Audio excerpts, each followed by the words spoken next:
And this is where they've landed, on the bottom edge of the map here. And they go into the construction of a GC.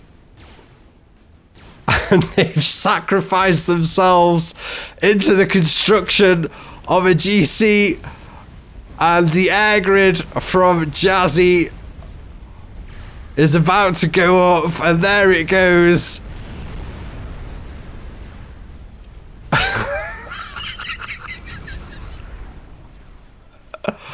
Oh no.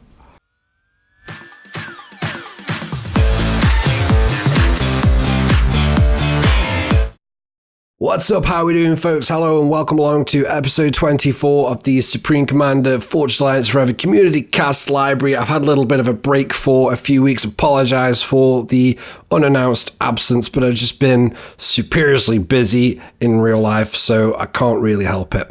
Trust everyone's been in excellent form and health while I've been away. There's not too much else to go over before we kick this one off, so let's just go straight into the action. You're going to need to strap in for this one, grab a drink, grab some popcorn, and if you need to go to the loo before you start, then go now, because it's going to be pretty awesome. Alright guys, hope you enjoy it. Hello and welcome to a 3 vs 3 on the 20 by 20 map Metir. Full disclosure before we start this one, according to the replay file, it desyncs. It doesn't desync, guys. I wouldn't cast this if it desyncs. So that's all I'm going to mention about that. We're going to call this team in the top right hand corner Team 1 and the team in the bottom left hand corner Team 2, starting with the players for Team 1 going Lime. I should play this, going Lime UAF, coming in at 1600. It's Blinchick. And next up, going a shitty shade of teal, coming in at 1500. It's Foden, who's gone Aeon. And then lastly, for Team 1, going his usual combination of Cyan and Cyber, coming in at 1700. It's Death Squad. And the players for Team 2, starting off with Bloody, who's gone purple and comes in at a colossal 1900. Who is playing as Aeon. Second up for Team 2 is Jazzy, going pink, Sir, coming in at 1500 and also going Aeon. And then lastly for Team 2, going Space Pirate, Alien Shenanigans, and Blue. Is that Jonas or Jonas? I'm pretty sure I've heard people say Jonas, so we'll go with Jonas. If that's wrong, I'm sorry. Jonas, yes. I've already said all the other bits, coming in at 1800. So Jonas, I've finished on Jonas because he's opened up slightly differently to everybody else. Everybody else has gone first land with 4 max points, then rushing the Hydro. Jonas has gone first at 3 max points and then rushing the Hydro, and he's going his Hydro directly after. Sorry, he's going his 4th mass extractor after the Hydro. No, he isn't. He's picking it up with an engineer. Interesting. So Jonas electing to get all of his T1 power around the core mass extractors, and that of course will expedite and lessen their cost to T2 mass extractors. Nobody else is doing that. Everybody else is pretty much getting the T1 P-gens in the footprint of preparation for second air, which looks like what everybody is gonna go. Sensible, I think, on this map. So Bloodier is electing to take his kind of natural expansion island with engineers, and if we look over to his mirror, not his opponent necessarily, but his mirror, and, well, Death Squad not taking it just yet. And we've got scouts going out from Blinchick, over heading towards Bloodier. And then if we just go into the bottom left hand corner, Jazzy is electing to take his forward expansion with his ACU as opposed to sending some engineers to do it. If we just hop across to his mirror and opponent Foden, Foden is using engineers to take his forward expansion, and that of course has a little bit of extra build power in the form of his ACU and his core base for just a little bit longer. So we'll see how that pans out. And Blinchick here, he's properly scouting out around the water's edge here. He wants to know how Bloodier is going to take this island, and he's seeing that Bloodier is taking it with the engineers. And if we just look over to Death Squad finally, Death Squad having built up his core area here, he's walking his ACU over to his island expansion. So that's a pretty significant difference between what Bloodier and Death Squad are doing here, and we're going to see how that's going to unfold shortly. And Blinchik now loading up a T1 transport with some engineers, and we've got a drop order queued up onto the far right hand upper island, and a second drop planned for Bloodier's expansion, and a third drop also planned for Bloodier's kind of edge island mountainous bit thingy. So there's only 2 mass extractors and a hydra here, but there's also a fair chunk of reclaim. I was, around 700 mark, I guess.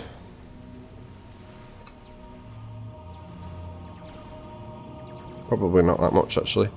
And Jonas has just about managed to squeak off his drop onto his expansion island.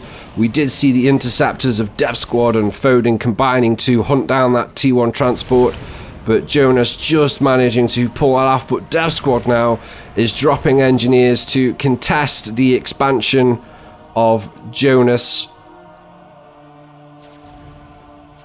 And this is where the importance of the 2 main naval players taking their expansion, well, the method in which they take their expansion. So Bloodier taking it with engineers, it's far more susceptible to contested, and Death Squad taking it with his ACU. No one's dropped Death Squad's island, main island, to contest the expansion, but he would have been much safer than what Bloodier is now, and Bloodier has only just got his ACU up onto the bottom edge of the island, and already Blinchik with a land factory online, a T1 PD in the making, radar is up. There was a second factory planned, but Blinchik is elected to do a second T1 PD and then the second land factory. And also this extra cheeky little drop over onto the far left hand edge for Blinchik. He's going to get the reclaim in. He's also managed to grab a mass extractor. So Blinchik here is out of the blocks, guns blazing, and he's also managed to get a frigate into the early naval area of Bloodier, and he's taking out the build power that Bloodier was looking to assign to his early naval factories. So Blinchik here really with a I love the opening. Absolutely love the opening from Blinchik. It's completely nuts aggressive.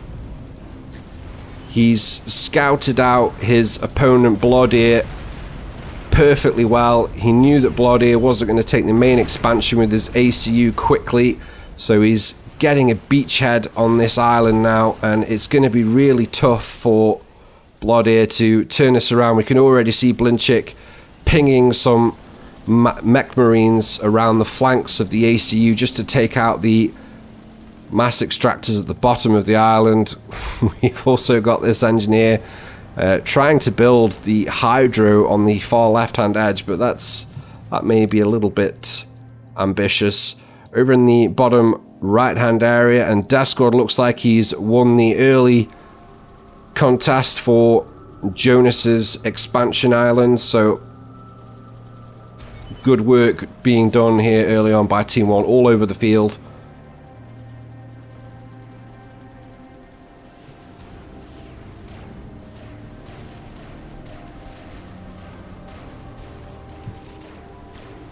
And over on the contested island between Bloodier and Blinchik, and Bloodier is starting to edge into Blinchik's beachhead, and we're just going to go on board Bloodier. He hasn't scouted out this area at all. He's got 2 PDs in the eye line, and apparently is quite happy just to walk outside of his gun range, but within range of the PD, and Bloodier losing over half of his hit points there.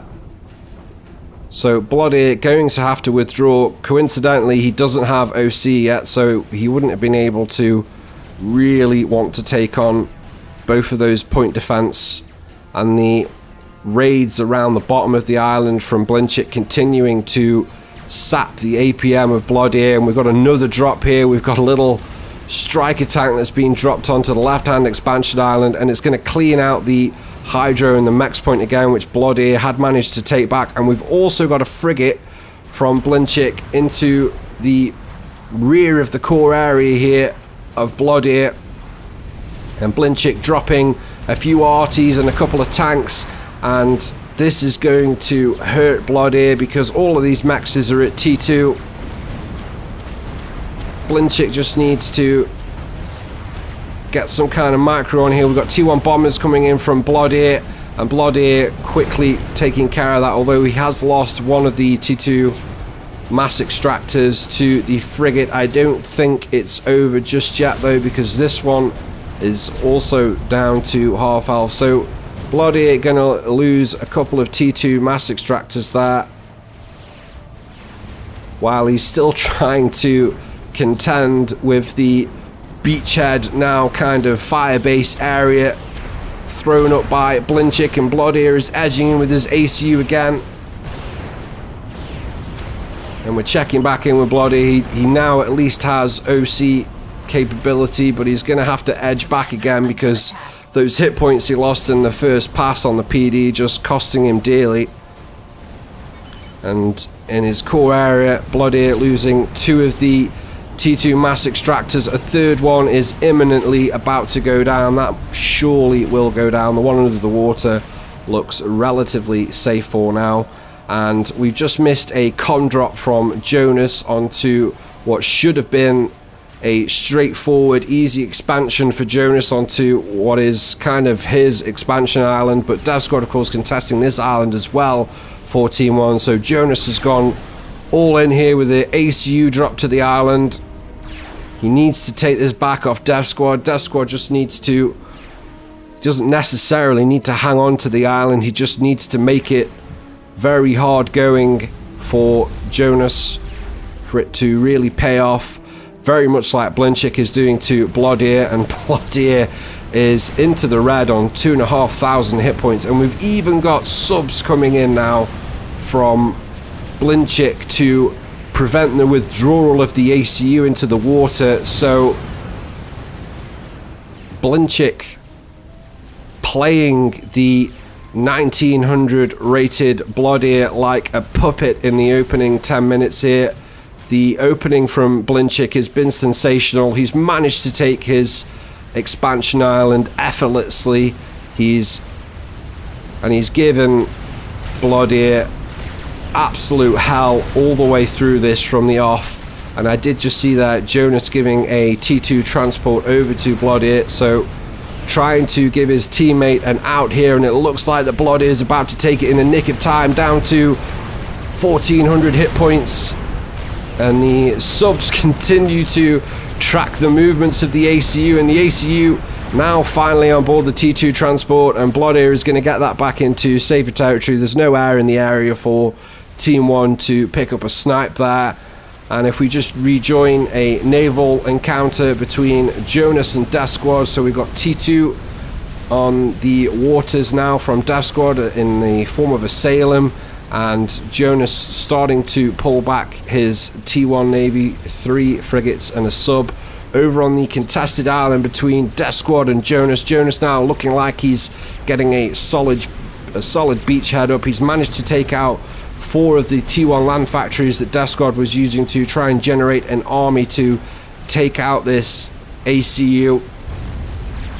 And at this point I would say that Jonas is going to win back that island, but at what cost, you might add. And we just saw there a frigate taking out a T2 Max. It can be so painful here. Just a single frigate around the back of these islands can cause you all sorts of pain and woe. And still, a single striker tank over on the left-hand island. There's only 2 Max points and a Hydro here, but Blinchik denying it with a single striker tank. Love it.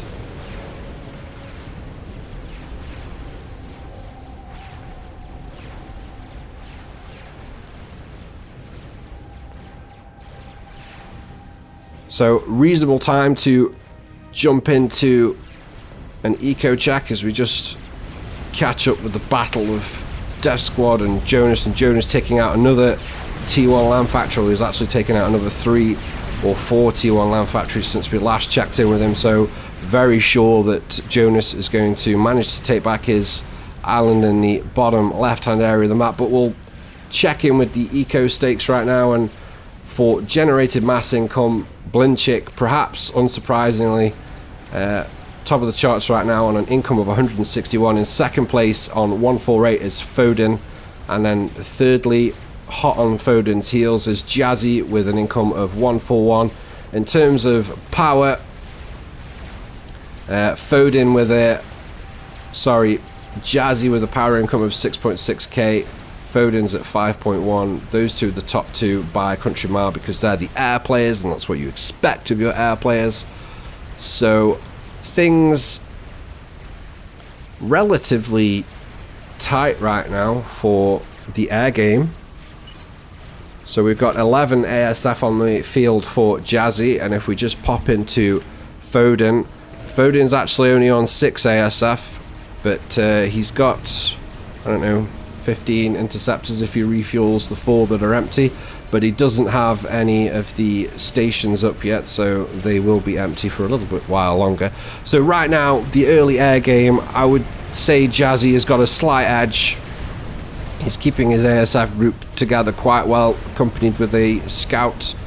There's a naval push from Death Squad, looking to cause woe and misery on Jonas's main island, but Jonas is now at T2 Navy as well. He's pulled down his navy to intercept Death Squad's push, and Blodder is also reinforcing from mid, and we've also got a T3 torp launcher bomber thingy out from Jazzy, and it's taking out the pesky frigates around the back of Jonas's island. And Blodder now looking like he's starting to scale nicely on his naval production. He still hasn't managed to shift Blinchik off of his expansion island, but I was going to say it looks like he's going to win this, but I'm not sure. If Blinchik had just managed to get one of these factories up to T2 and we could get some T2 PD up, Blinchik would hold onto the island, no problems, but Blodder now, he's getting some, well, it looked like he got some RTs forward to take out the T1 point defense, so it's just the units left now. So Blodder looking favourite to retake his expansion island up on the top left expansion island belonging to Blinchik. Blinchik has just been comfortably ecoing away here. I say comfortably because Blinchik's had a lot of micro on in the first part of this game, and we've got an air encounter going on in the South Sea between Jazzy and Foden now, and Jazzy's formation and turns look much tidier than that of Foden's, and Foden is going to lose the first air encounter very, very handily, cheaply handing that off to Jazzy. So Team 2 with early air control now. Death Squad is pulling back what's left of his naval push. And Jonas now, having won his expansion island in the bottom right hand of the map, is starting to move his ACU out. And we just see there the move order queued up to head off into the water. And I'm pretty sure actually that Foden just caught a glimpse, and there we see the attack ping. So Foden seeing the withdrawal of the ACU. We do have a fair amount of T2 Navy in the area, and there is now half a dozen Salems and a mixture of frigates and subs making a beeline for the general location of where Jonas's comm is situated, and that T3 scout from Foden is intentionally hanging around the ACU. Well, it's dead now, but they definitely know where Jonas's ACU is. Blodder looks like he's caught up on the Navy game against his opponent Blinchik and is pushed forward into the very small middle island, but it's a strategic middle island because Blinchik was trying to get the bulk of his T1 naval production up in that area. Central location on the map the lowest average reinforcement time, so logical decision from Blinchik, but Bloodear looks like he's set to wipe that out pretty handily. But the Salems now, they've reached the location of Jonas's comm, and Jonas is frantically trying to reclaim a Salem here, and Dev Squad's seeing that and just moving it outside of the reclaim range, but Jonas looks like he's in all sorts of problems here. He's down to half health. He's got 4 Salems on him. Jonas is trying to reinforce with a couple of destroyers. I'm trying to pronounce it, but I give up pronouncing anything that's Seraphim. And Jonas now quickly heading toward, and he's going to go down. Jonas going down to the torps of Dev Squad Salems, and there goes the pop. And we've lost our first player, and a second air engagement between Foden and Jazzy takes place over the corpse of Jonas, and again Foden is going to lose out here to the superior numbers of Jazzy and the slightly better micro. And just to compound things, Bloodear is also chucking in some of his own air. And Jazzy now, he's got air domination. He's starting to pump out a couple of T2 torp launchers, torp bombers I should say, and he's going to start working away on these Salems with their pathetic anti-air. And a couple of the Salems are already really low from the naval engagement and the comm explosion of Jonas, so Death Squad probably only going to get 1 or 2 of those back to safety. On the top left hand corner we've got a strat bomber heading out from Jazzy, and a last minute turn there by Jazzy as he winds his way and retargets on a capped T2 max, and that goes up in smoke. The first one actually was this one, so Jazzy actually taking out T2 capped maxes there, and he's wound his way across to the top, and surely this third one is the target for Jazzy's strat bomber, and it gets its bomb off just before it goes down. And Jazzy there taking out 3 T2 capped maxes, but he's deposited a nice chunk of reclaim there. If Blinchik can get his hands on that, just shy of 1700 reclaim on the strat bomber wreckage. And back in the North Mid-Sea here, the naval engagement continues between Bloodear and Blinchik, and Blinchik has been pushed back all the way to his core naval area, but this is why Blinchik was rushing. I say rushing, it's minute 20, but he's got to T3 Navy. He's got the sexy ass piece of machinery of a battle cruiser on the field, and immediately Bloodear having to withdraw his mainly T1 contingent of Navy. And for those that don't know, just look at the destructive capabilities there. I'm pretty sure that within range a battle cruiser will take out 2 frigates per volley. And now we just saw it happen there. So within the correct range, it will take out 2 frigates per volley. I'm not sure if the first one was actually a little bit low health, so I may be misquoting that. And also, there's quite a chunk of Navy deposit being left around the seas now, so there's plenty of opportunity for Blinchik to drop this area if he can re-push his line forward.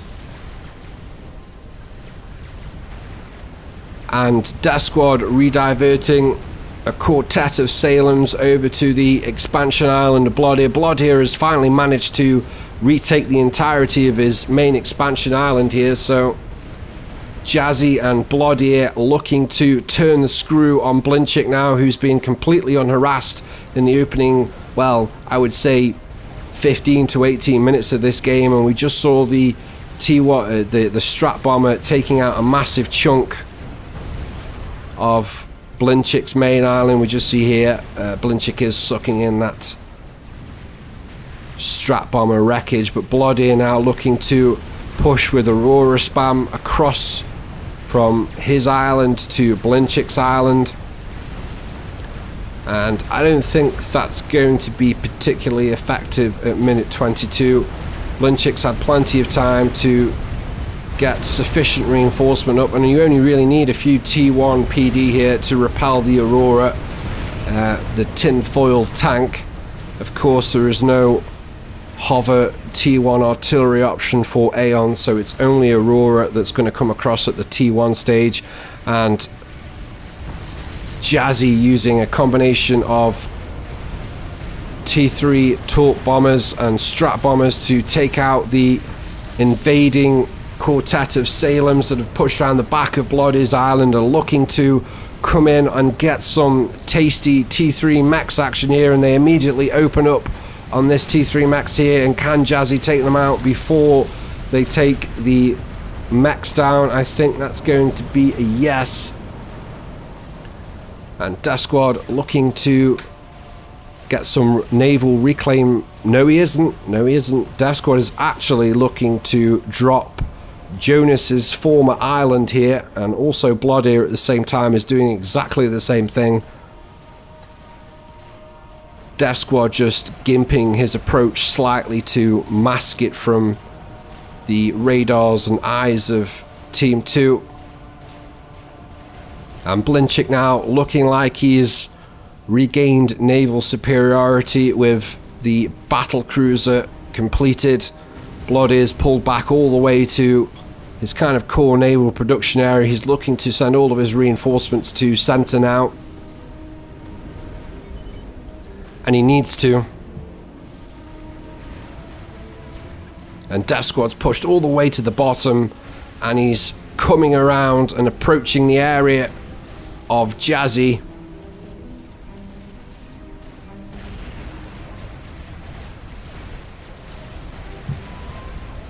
And Jazzy's frantically trying to take out that with strat bombers and torp bombers.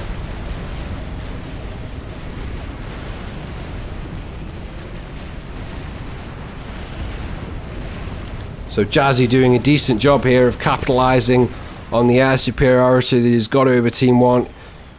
He's got enough ASF to take out Foden, although Foden at the moment looks like he's regained some kind of parity with Jazzy. Let's just hop in and take a look. So 72 ASF on the field for Foden right now.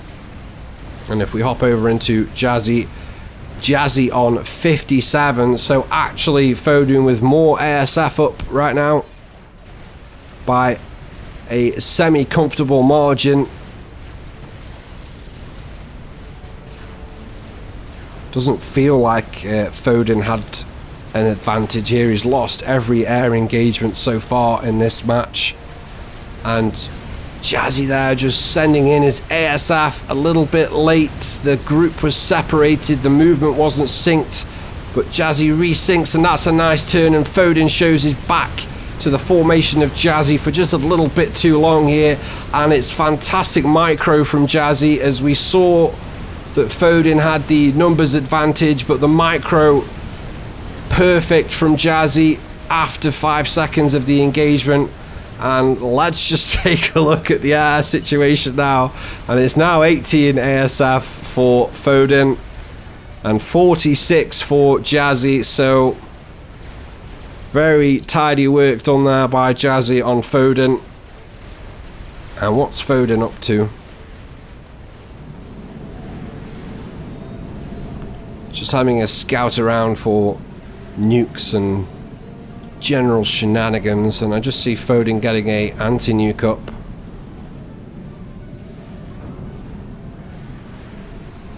So sensible preparations going down from Foden, although probably would have been better to build it somewhere a bit more forward that covered at least one of his teammates' bases, but hey ho.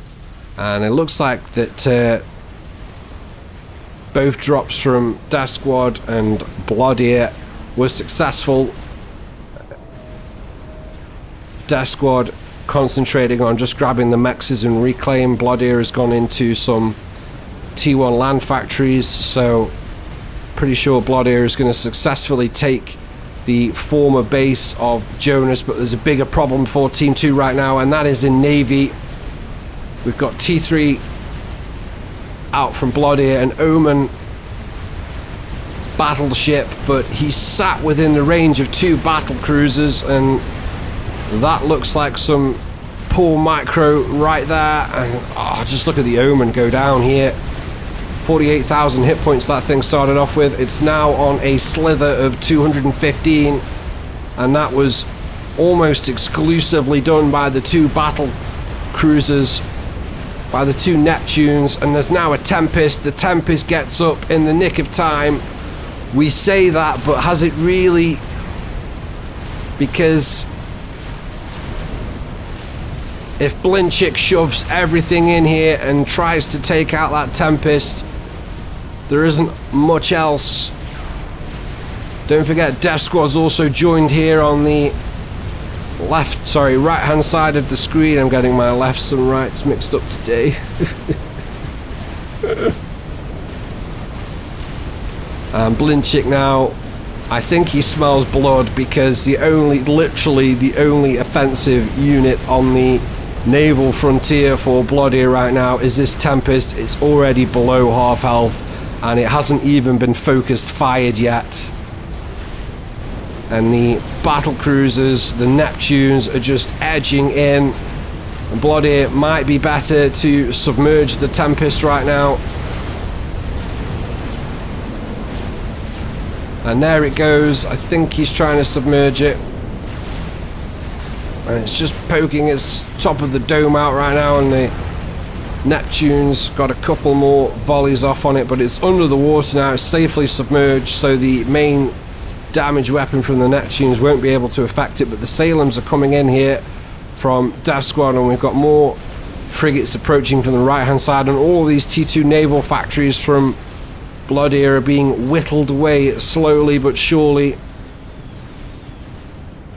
And just checking back in on the former base of Jonas, and Blood-Ear looking like he's set to take full control of that island. And Foden heading over to the left hand side of the map, taking out a T3 torp launcher there, belonging to Blood-Ear. And I think well, hello. Well, we checked out Foden for some shenanigans, but I forgot to check out Jazzy, and Jazzy's got a nuke launcher online here, and the missile is leaving the tube, and I'm not quite sure where this is lining up to, but it could be over the navy of Blinchik, and Blinchik isn't moving his navy out of the way here, and 3 of those Neptunes take a nuke to the face, and that will undoubtedly buy Blood-Ear, and by extension Team 2, crucial time to get some more defenses online and help to repel the rest of this push. But we've got cruisers forward from Blinchik now, and Governor cruisers at that, so they've got the OP range. There's no navy to counter them right now, and obviously air going to find it difficult to counter that many cruisers unless it's a substantial amount of air. And there goes the desync, and it's caused by the disconnection of Death Squad. And I just want to zoom in here, because Death Squad was on the very, very threshold of taking out this T3 HQ of Blood-Ear, and you could not time a more perfect disconnect than that in the eyes of Team 2 at least. So Death Squad vacating the match, and we are now down to a 2 versus 2. Literally another 10 seconds there, and the T3 HQ from Blood-Ear goes down, and I think that would have been unsurmountable from there on. But I say that, but Blood-Ear is going into full on Tempest production here. We're already up to 2 Tempests on the side of Team 2. Jazzy is also in the latter stages of completing a Tempest, so Team 2 soon to be with 3. No naval experimentals planned for Team 1 as things look right now. We do have support commanders out from Foden. I'm assuming they're just going to be eco. Yeah, so they got the resource allocation, so that's nothing too exciting.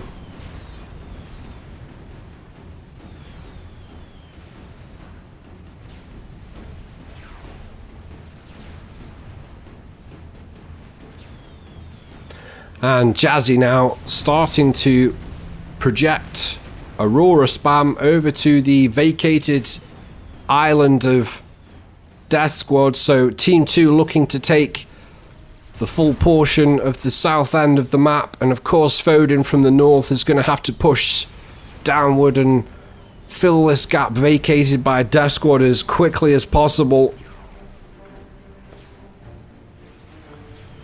And I like the division of responsibility right now. Blinchik doesn't look like he's interested in taking any of this. He's already got a quarter of the map control to himself as things are. And of course, 2 even players, evenly spread micro. And I just think, it looks to me like Bloodeer is going to end up taking the majority of the map art for Team 2, and for me that's a mistake. I know there's a substantial rank difference between the 2 players, but there has to be a limit to Bloodeer's APM to compete against 2 very highly ranked players themselves and also manage. It just seems too much to me. But we've got 4 Tempests on the field now for Team 2. And this is quickly turning into a naval battle of biblical proportion. As we just see there, the Tempests laying slow but inevitable waste to anything they turn their turrets toward. And in the distance there, we just see a couple of ships taking a volley to the face, and one of them's going down in the distance. We've got T3 Navy forward from Blinchik. And Blinchik swapping into Summit construction now. Battleships as opposed to battle cruisers, needing the range to contend with the Tempests. But Blinchik has actually snuck in another Neptune around the flank of the rightmost Tempest here. But it's going to be no match for the amassing Tempest spam of Jazzy and Bloodeer at the moment.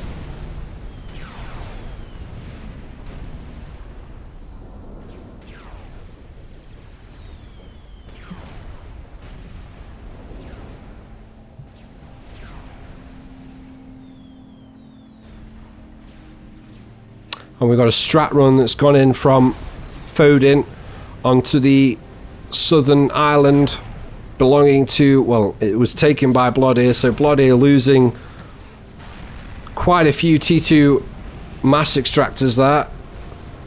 I'm not sure if any of the strats died on the island to give Bloodeer some reclaim. It doesn't look like that was the case, although we do have a couple of sizable chunks of reclaim over here on the sea edge. And yet another Tempest completes for Team 2, that one completed by Jazzy, and he hands the Tempest straight over to Bloodeer, who's taking full naval responsibility here for Team 2. Blinchik has managed to retake some of, well, he hasn't taken, well, there we go, now he's taken some of it, but he's starting to wipe out the main expansion island of Bloodeer. Bloodeer, of course, concentrating on his expansion to the left hand, well, right center, but it's to the left hand side of Team 2. And the Aurora spam projected over by Jazzy reached the island in time to intercept the drop, the engineered drop of Foden. So Foden tried to drop the bottom island, but it's going to be denied by Jazzy. So good thinking by Jazzy there. And we got strats coming in from Blinchik and targeting a T3 power generator. They take out the power generator and all the build power around it. It must have just completed. So a little strat run from Blinchik around the sides. There's a lot of sky on this map to prevent strikes like that from getting through. Of course, it's 20 by 20. It's a lot of sky for one player to cover, and the second nuke coming out from Jazzy there. Of course, Foden's got anti-nuke in his base here, but I'm curious to see what Foden is doing on those support commanders. And we're just going to recheck in with the nuke, and the nuke looks like it's heading over to the top left-hand corner of the map into the expansion of Blinchik, and Blinchik's getting a couple of pieces of air grid up here, and I like what Blinchik is doing. He knows he's against the nuke and he doesn't want to clump it all together, so he's splitting it up into chunks. But it doesn't stop Jazzy from accepting the gift of one of those chunks and I think that might have been a T3 mass extractor as well, going down with the air grid chunk there. And there's now an ASF battle between Jazzy and Blinchik, and once again Jazzy, imperious air control, excellent micro, just wipes out what little Blinchik has, and Foden didn't even get a chance to react and reinforce there. So clearly not a lot of communication going on between Blinchik and Foden for that exchange. The Tempest count on Team 2 is now up to 6. And I think Team 1 are going to have to do something about this, because it doesn't look like that the Navy being afforded by Blinchik is sufficient to compete against this naval power of Blood In Out.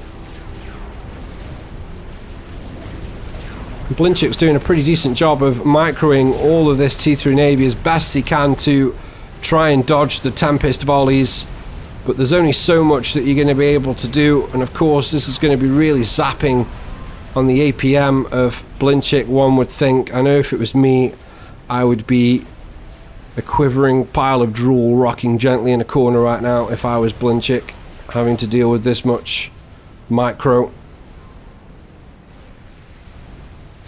And we've got a second SMD online for Foden now, so Foden protecting pretty much the entirety of the top left-hand land segment. We do have a couple of Aurora which have managed to sneak into the bottom of Foden's expansion here. We've got a couple of PD thrown up by Foden, but good work done by Jazzy. I'm pretty sure he would have hampered with the expansion on this island. He's taken out some mass extractors vulnerable around the far right hand edge of the map as well. We just got scouts out from Jazzy over Foden right now, and let's find out what Foden was up to on those support commanders. So we've got the resource allocation.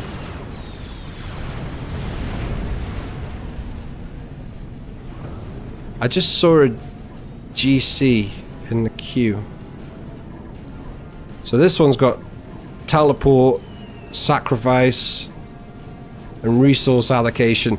There's something going on here, because I saw a GC in this queue. They're teleporting.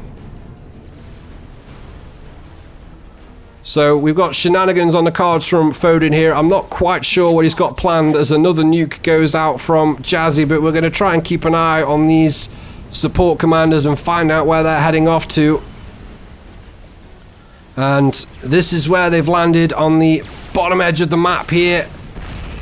And they go into the construction of a GC. And they've sacrificed themselves into the construction of a GC, and the air grid from Jazzy is about to go up, and there it goes.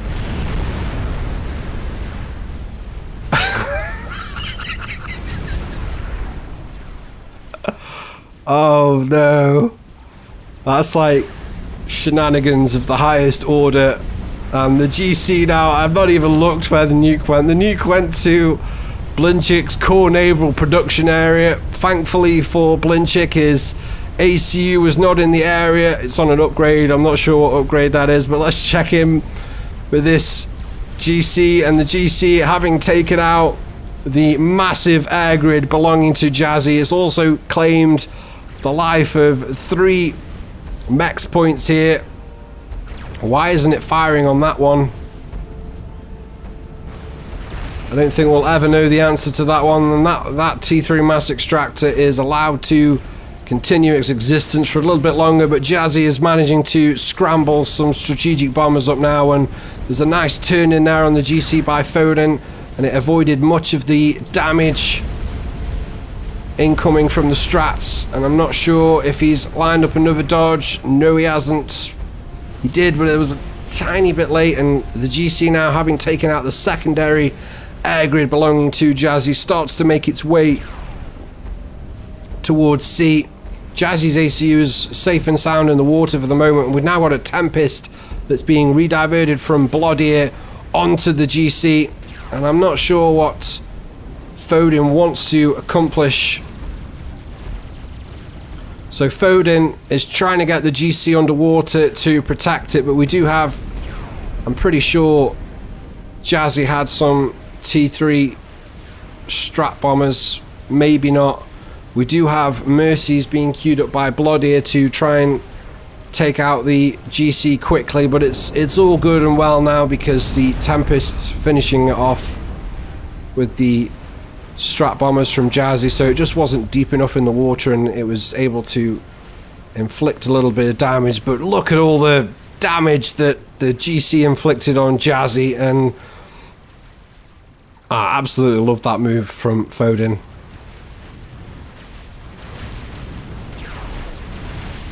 That was an expensive move from Foden. I mean, what was that, half a dozen support commanders with tele upgrade? I could work that out, but let's crack on with the match. And in the naval middle battle now, Bloodir refocusing attention on edging back toward his foe for this one. Blinchik's retaken that. Sorry, that's the wrong central island. But Blinchik here has got a large T1 production area up in the top mid, and also Blinchik, having borrowed some tech off Foden, is now going into his own Tempest production. I think he needed to do that a while ago, to be honest, to stay competitive. Bloodir has been edging this Navy farther and farther back. It's been attritional, but Bloodir has been winning, and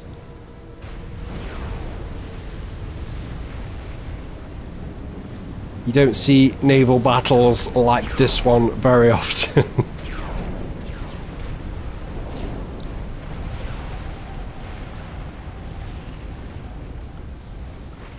So 6 Tempests on the field for Bloodir right now. Let's just check in with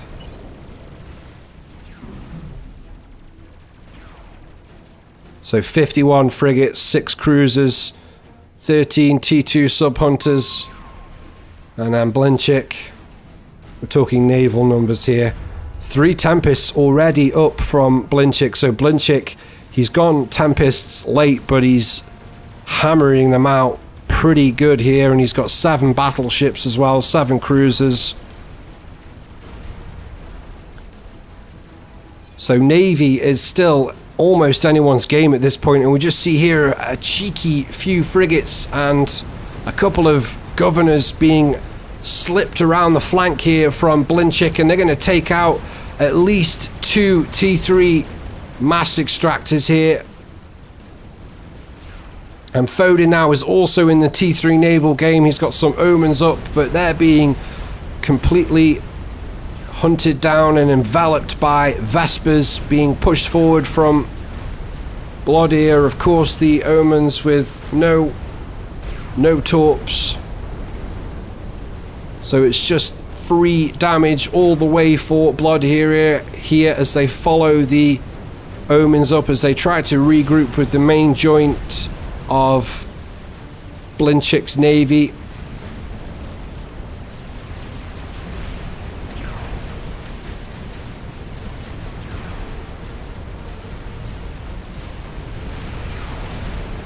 And the Tempests ganging up on each other now. One of the Tempests has gone down from Blinchik, and Blood here looking to exact immediate revenge. This one looking far healthier than the one of Blinchik, so Blinchik's forward Tempest here is surely going to go down. Foden has brought in all of his ASF here.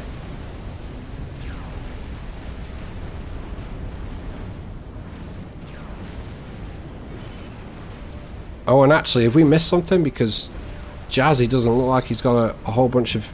Well, he wouldn't, would he? Because he's just lost, like, all of his air grid. So, Jazzy at 94 ASF. And if we just check in with Foden now at 162. So, Foden with air superiority for Team 1 for the moment. There's another nuke going out from Jazzy, and this one's aimed at the naval area of Blinchik, trying to take out all these battleships clumped together here, and Blinchik's immediately started to move those battleships out of the way, so Blinchik predicting very accurately here where that nuke's headed.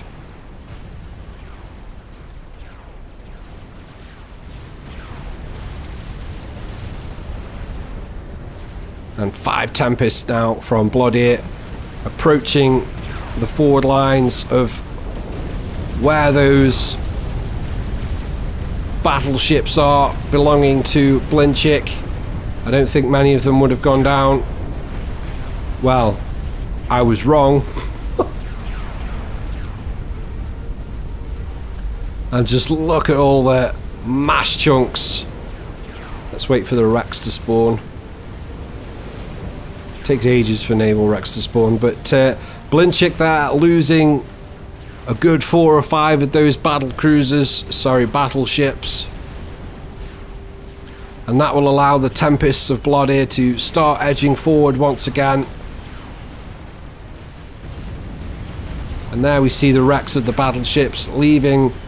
Well, this one's got 3,836, this one's 3,655, so there's a hell of a lot of reclaim in the middle now. There's almost too much reclaim for anyone to know what to do with. Well, I'm pretty sure these guys would know what to do with it, but getting at it in the middle of the naval melee is a different proposition entirely. And over on the right hand side we've got Jazzy with a contingency of Aurora heading forward once again, and we haven't checked in on the bottom right hand island for a while, and it looks like that it's all going over to Blood here in terms of the eco allocation for Team 2. So Team 2 now, it's pretty much all Blood here, and Jazzy is only having to concentrate on air. And the duo of Team 1 have slightly divvied that up differently. Foden's chipping in with Navy, and Blinchik is chipping in with a little bit of air, so it's a much more even effort from Team 1.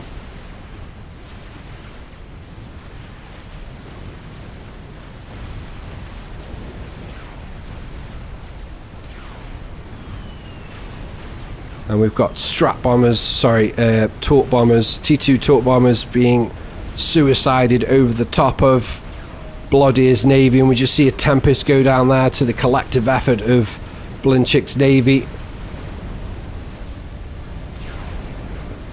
And it looks like another one as well, so Bloodier losing 2 of those Tempests in quick succession. And just look at the volley land on that Tempest there. That was pretty nasty stuff. And upon launching its barrage, the Summit dodges, but Bloodier shoving in a rather large handful of frigates, and they're going to concentrate on that. I think it was a Cooper. So the naval engagement now much more even between Blinchick and Blood-Ear. It's difficult to kind of zoom in on a particular area because it's spread out so finely between the two guys. We'll just go in on a clump of Tempests here from Blinchick, and we can see the 3 Tempests of Blood-Ear in the distance, and the 3 of Blinchick are ganging up on this singled out one of Blood-Ear's, and there it goes down, and now they're rediverting to the one in the center of the screen. So Blood-Ear still looks like he's got the upper hand on Navy here, despite the fact that Blinchick's done really well to try and catch up in terms of experimental Navy.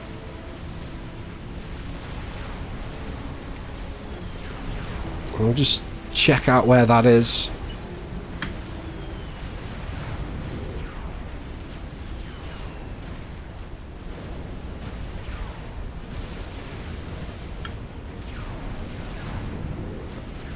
So it's 3 Tempests to 5 in the favour of Blood-Ear.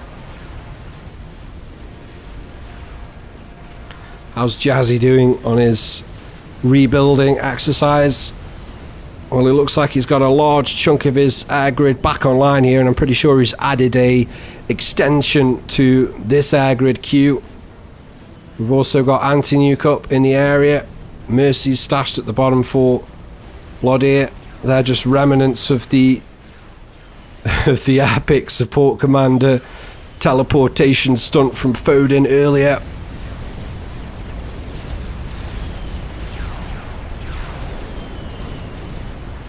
And I just think Blood-Ear might be trying to spread himself a little bit thin here. We've got this 4 chunks of Tempest here, and they've just been ganging up on Tempest after Tempest, taking them out pretty quickly as you would expect 1 Tempest against 4 to progress like. Blood-Ear is trying to just envelop with frigates, but it's not particularly effective. Blinchick continuing to suicide T2 torp bombers. Strategic launch detected.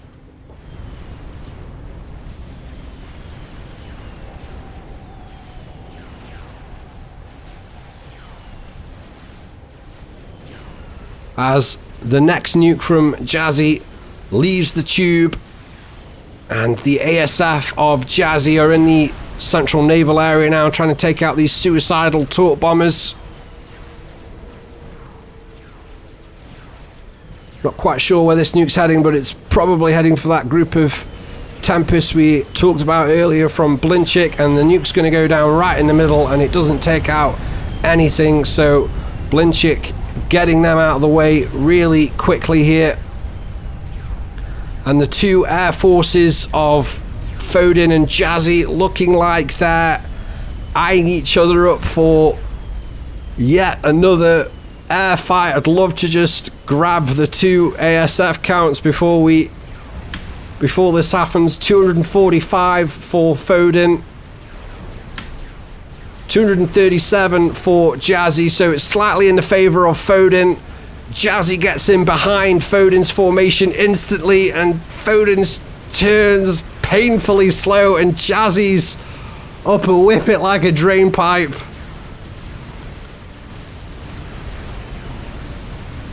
But Foden recovering nicely. This is going to be so close. And Jazzy's formation just breaks up slightly there, but they turn in really, I don't know how he's doing that, Jazzy, but he's getting in really sharpish behind the formation of Foden every time. And Jazzy has absolutely excelled in that fight. Remember, the numbers were slightly in favour of Jazzy, but they were both around the 240 mark. And out of the 240, Jazzy's still got 145 of that group, and Foden's lost everything. So Jazzy's air micro throughout this match for the main part has been sensational and perfectly exemplified in that battle right there. I'm not sure if Foden was a little bit elsewhere with his micro or something, but Jazzy taking Foden to the cleaners in that one. And Blinchik looking like he's turning the screw on Navy now. We've got 5-6 Tempests on the field for Blinchik. 7 for Team 1 if you include the one built by Foden. And all of a sudden, the naval battle just looks like it's completely flipped.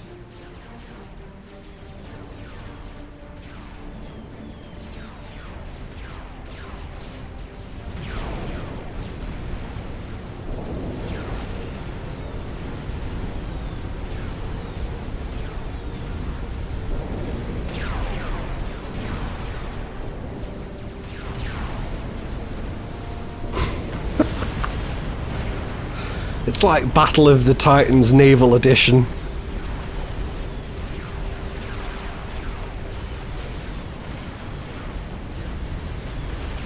But one thing that is notable difference between the two teams right now is the amount of engineers that Bloodir has got out in the naval area reclaiming, and we alluded to earlier the absolutely gargantuan amount of reclaim in the sea, and we can just see where the concentration of Bloodir's engineers are. There is no longer reclaim, so Bloodir definitely trying to focus down on getting as much of this reclaim into his coffers as possible, and he needs it right now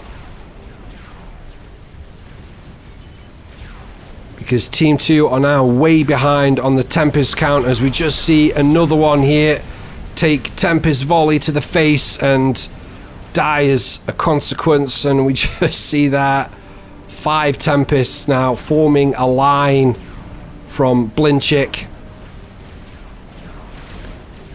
And Blinchik has just got all of these Tempests on attack order at the moment. He's not even microing them particularly. So Blinchik at, one would say, Tempest critical mass, I think. Unless Jazzy can get a successful nuke off in the area. But again, saying that, it twists and turns again as Bloodir reinforces with another 2 Tempests as one of Blinchik's goes down, a second one of Blinchik's going down there, and all of a sudden it's 3 Tempests versus 4 if Bloodir can just get this one and this one out of the back into the action.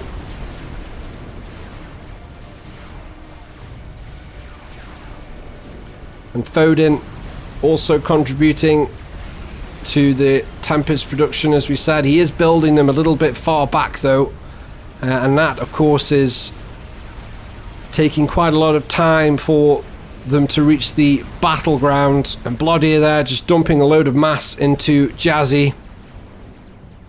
So, and I think that's an important factor actually, because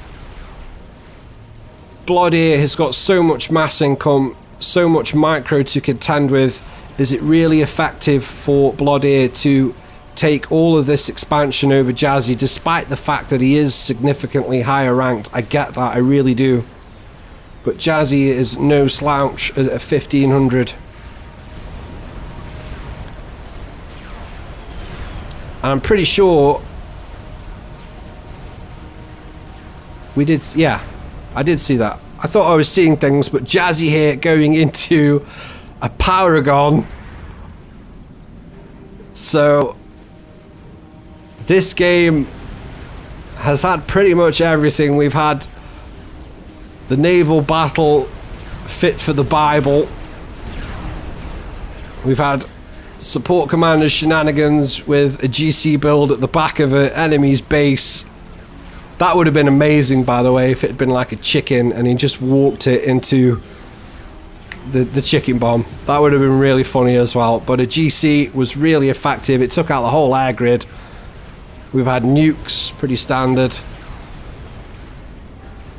I'm a massive fan of this match. That's why I was so keen to try and do it some justice, despite the alleged desync. It clearly hasn't desynced.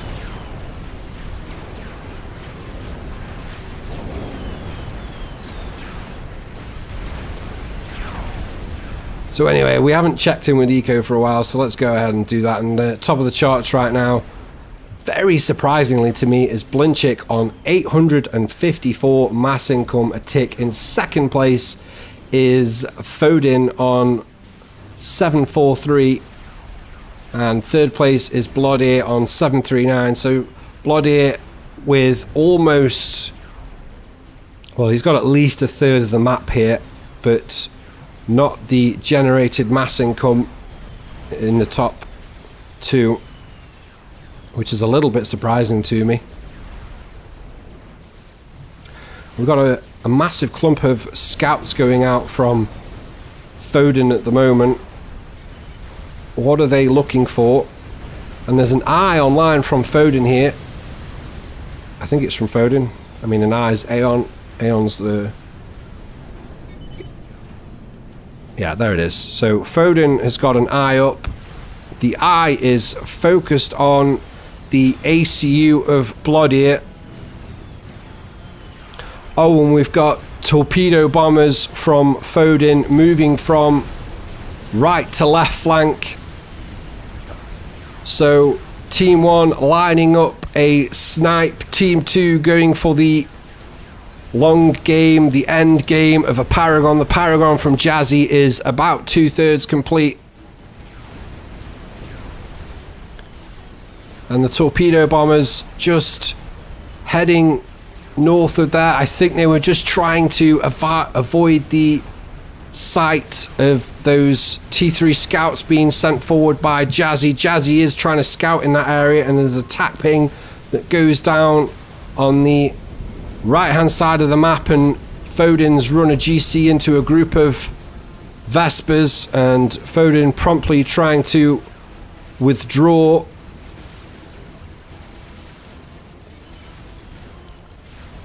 Right now we're just in Jazzy, we're seeing what Jazzy sees, and I don't think they've got any idea about these torpedo bombers. Jazzy's ASF are parked in a pretty decent place to defend from the torp bombers. We've got scouts coming out from the bottom, heading towards the bottom of the map from Foden. And I actually think, well, we'll see what happens, but the Paragon now 3/4 done. I'm pretty sure Team 1 don't have any idea about the Paragon, as much as Team 2 don't know about the torp bombers. The torp bombers are on the move. The scouts starting to move along the bottom of the map here from Foden, and Jazzy immediately scrambles his ASF, and that's freed up the way for the torp bombers. So Jazzy was completely paranoid about Team 1 finding the location of the Paragon, and it's completely left the door wide open for the torp bombers to move in on Blodier's ACU, and Jazzy comes in at the last minute, and I don't think it's going to be enough. The torpedo bombers get their payload away, and Blodier, oh,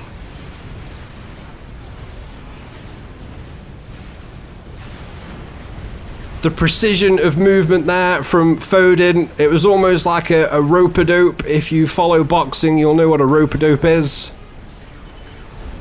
He conned the ASF of Jazzy away from where he wanted them. And Jazzy, with the paranoia of not giving away the Paragon, bit like a Rockweiler.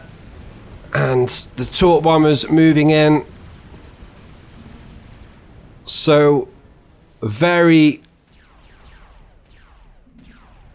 sophisticated execution from Foden. A lovely little snipe on Blodier. Jazzy throwing out the GG, and that's always sad to see as a guy completes a Paragon, but I don't think he's going to be able to do enough quickly enough to overcome that. I mean, we've now got 2, 4, 5, 6, 7, 8, 9, 10, 11, 12. There's literally more than a dozen Tempests on the field now for Team 1. And the Paragon gets completed. And Jazzy going into T2 artillery, but Jazzy's ACU not surviving. I'm not sure whether that was a control K or the torque bombers from Foden finished off both. And Bloody just pointing things out there. We had a Paragon. We would have won if I wasn't retarded. I think that's a little bit unfair of Bloody. I think he's being a little bit self-harming now. I don't think it's a bad idea to... I mean, look at it this way. If Bloodier's ACU was on land under shield, Foden would have built a shitload of strats as opposed to a shitload of torque bombers. So I just think you have to give credit to the thought that went into the snipe from Foden, and also Jazzy's paranoia at giving away that location on the Paragon completely and utterly played into the plan of Foden, and that's why it worked so well in the end.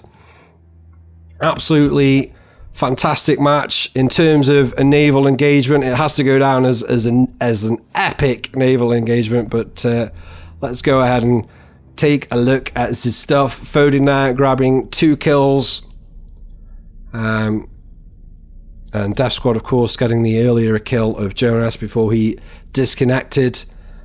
In terms of the categories, Blinchik taking mass income and kills, stuff built going to Bloody, and power income going to Foden.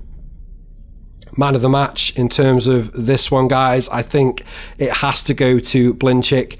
Blinchik completely outplayed the 1900 Bloody in the opening 12 minutes of this match, and I think that really set the tone for the match. Had Death Squad not disconnected, it was almost a good thing that Death Squad did disconnect, because that turned it from an above average match into pretty awesome match, and we've all enjoyed that as a result. So, but we're going to go with Blinchik as man of the match, just because I was really impressed with his opening 15 minutes. Almost flawless play, I think, from Blinchik. Just, it had absolutely everything.